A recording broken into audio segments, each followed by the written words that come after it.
Halo, perkenalkan nama saya Muhammad Afarendra Putra. Saya sedang berada di SMK Muhammadiyah 2 Cibiru, Kota Bandung. Hari ini saya akan mewawancarai beberapa siswa mengenai hal Isra Miraj.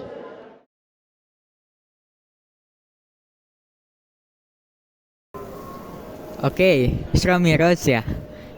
Menurut saya, Isra Miraj itu hari di mana diturunkannya perintah untuk sholat. Isra Miraj adalah perjalanan Nabi Muhammad menuju langit ketujuh karena ingin mengobati kesedihannya karena setelah ditinggal Siti Khadijah dan Abu Thalib.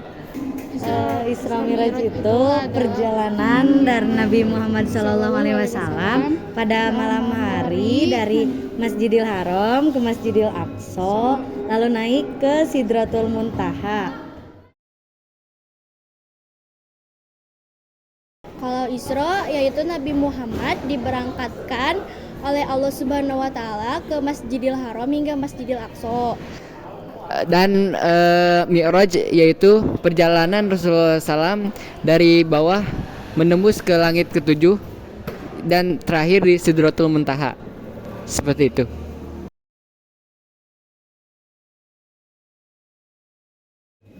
Biasanya mah kalau di masjid-masjid suka ngadain acara-acara kayak tabligh akbar, terus yang suka nampilin juga penampilan dari anak-anak kayak ada yang lomba pidato, lomba cerdas cermat kayak gitu. Seperti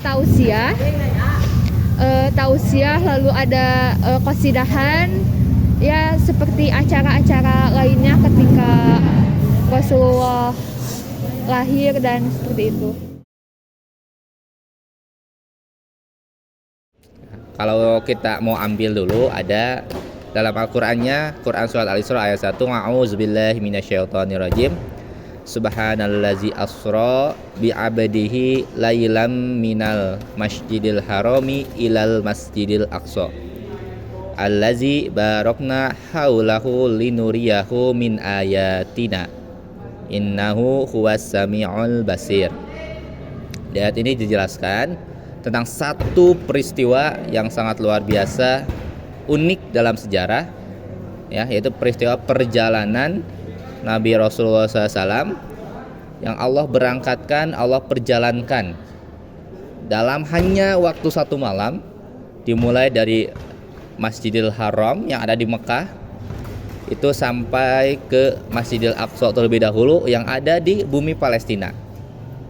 Ya, tidak cukup sampai sana, lalu Allah angkat Rasul, ya, dinamakan Mi'raj dari Masjidil Aqsa menuju langit-langit yang Allah ciptakan, langit pertama, kedua, 3, 4, 5, 6, 7, bahkan sampai ke Sidratul Muntaha di mana Allah di mana singgasana Allah terdapat di sana. Ya. Dan peristiwa ini terjadi pada tahun 10 kenabian atau disebut dengan Amul Khazan. Satu tahun terberat bagi umat Islam, disebut tahun kesedihan.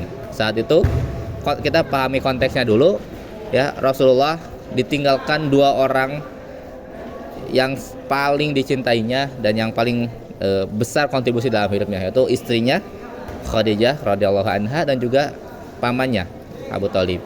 Di tengah kesedihan itu Allah hibur nabinya, Allah berikan liburan terbaik bagi nabinya untuk Isra Mi'raj, ya.